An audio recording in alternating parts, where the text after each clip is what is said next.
Minimum down payment क्या है अभी के टाइम पे, ऑन रोड प्राइस क्या आ रही है और रेट ऑफ इंटरेस्ट कितना आता है? साल का लेता है तो लगभग 9700 से 9800 के अप्रॉक्स आएगा। हम्म। बैंकिंग लगेगा, पासबुक एटीएम होना चाहिए, एज आपको मिनिमम 21 होना चाहिए और maximum good 65। Morning guys and welcome back to my YouTube channel. तो इस वीडियो के अंदर में हम कवर करने वाले हैं R15 के ऊपर में टोटल जो है फाइनेंस डिटेल के बारे में। क्या कुछ EMI ऑप्शंस आते हैं, कितना मिनिमम डाउन पेमेंट आपको करना है, क्या डॉक्यूमेंट्स लगता है और क्या रेट ऑफ इंटरेस्ट है, इन सब बारे में हम इस वीडियो के अंदर में जानेंगे। तो एग्जांपल के तौर पे हम यहाँ पे ले रहे हैं रेसिंग ब्लू को, क्योंकि ये जो है एक मिड मॉडल है। तो वीडियो को एकदम ऐसे एंड तक देखिए, काफ़ी ज़्यादा इंटरेस्टिंग वीडियो होने वाली है। और फटाफट से भाई वीडियो को लाइक कर दो, चैनल को सब्सक्राइब कर लो।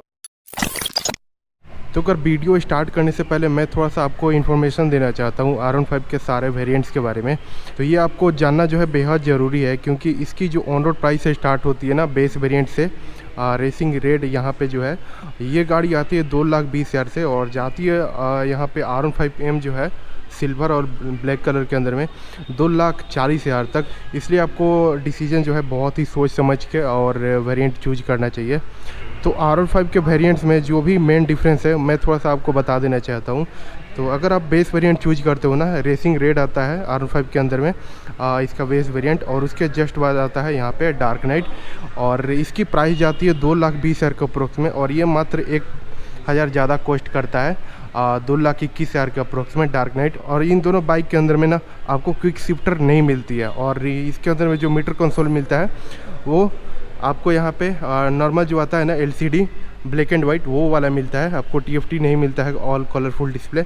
और उसके ऊपर में अगर आप जाते हो यहाँ पे रेसिंग रेड या फिर इंटेंसिटी वाइट कलर में, तो वहाँ पे आपको जो है क्विक शिफ्टर देखने के लिए मिल जाता है, और ये गाड़ी कॉस्ट करती है 2,26,000 के अप्रोक्स में। तो यहाँ पे जो है आपको मोटा मोटा तौर पे 5,000 का जो डिफरेंस है वो देखने को मिलता है इन बेस और मिड वेरिएंट के अंदर में, रेसिंग ब्लू के अंदर में।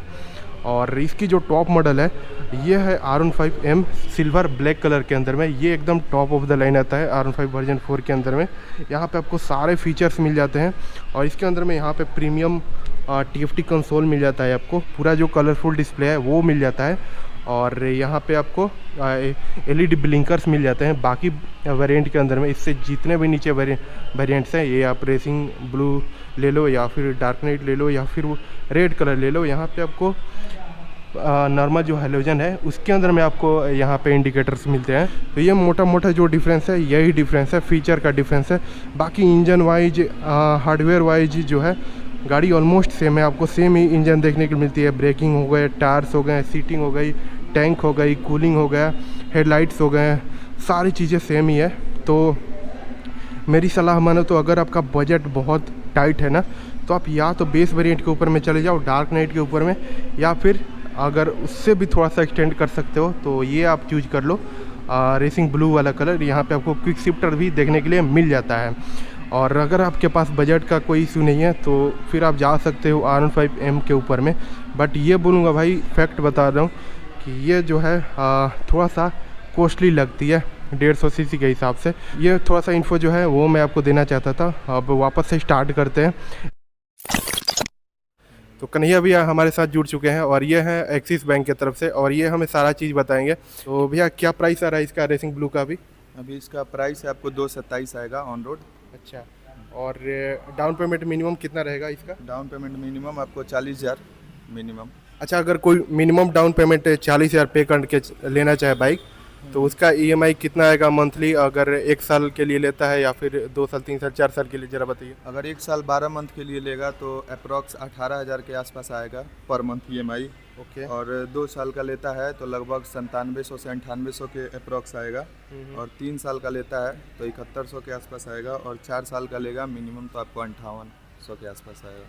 अच्छा, तो इससे ऊपर बढ़ने के लिए उसके पहले हम थोड़ा सा जान लेते हैं कि बेसिक डॉक्यूमेंट आपको क्या क्या लगते हैं अगर आप कोई सा भी बाइक फाइनेंस करना चाहते हो यहाँ पे। तो ज़रा आप बताइएगा। डॉक्यूमेंट में आपको लगेगा आधार कार्ड, पैन कार्ड, और बैंकिंग लगेगा, पासबुक एटीएम होना चाहिए, एज आपको मिनिमम 21 होना चाहिए और मैक्सिमम 65 होना चाहिए। ओके। ओके, अगर कोई बंदा जैसे 1 लाख डाउन पेमेंट पे करके बाइक लेना चाहे तो उसका क्या EMI आएगा? अगर 1 लाख कोई डाउन पेमेंट करता है तो उसका 1 साल का ईएमआई लगभग आपको 12,000 के आसपास आएगा पर मंथ, 12 मंथ के लिए। और 2 साल का लेगा तो वही 6600 से 7,000 के आसपास आएगा। और 3 साल का 4800 के आसपास आएगा। ओके, तो ये जो आपको डिटेल बताया गया ये 1 साल के लिए 1 लाख के डाउन पेमेंट के ऊपर में था। और इसके बाद हम पूछते हैं भैया से कि अगर कोई 1.5 लाख पेमेंट करके ये बाइक लेना चाहे तो उसमें क्या आएगा ईएमआई? अगर 1.5 लाख डाउन पेमेंट करेगा तो ईएमआई 1 साल का आपको 7500 के आसपास आएगा। और 2 साल का करेगा तो 4100 के आसपास आएगा। और 3 साल का करेगा तो 3000। तो ये आपको हमने सारा चीज़ बता दिया कि क्या क्या मिनिमम डाउन पेमेंट है, कितना आपका ईएमआई ऑप्शंस हैं। तो अगर वीडियो अच्छी लगी है तो make sure to subscribe my YouTube channel. और थैंक यू भैया। अगर आपको यामाहा की कोई सी बाइक देखनी हो ना तो आप यहाँ पे विजिट कर सकते हो। यहाँ पे R15 के साथ साथ हाइब्रिड वाली नई मॉडल भी आ चुकी है यामाहा की FZS की। तो यहाँ पे आप विजिट कर सकते हो शिवम मोटर्स छपरा के अंदर में।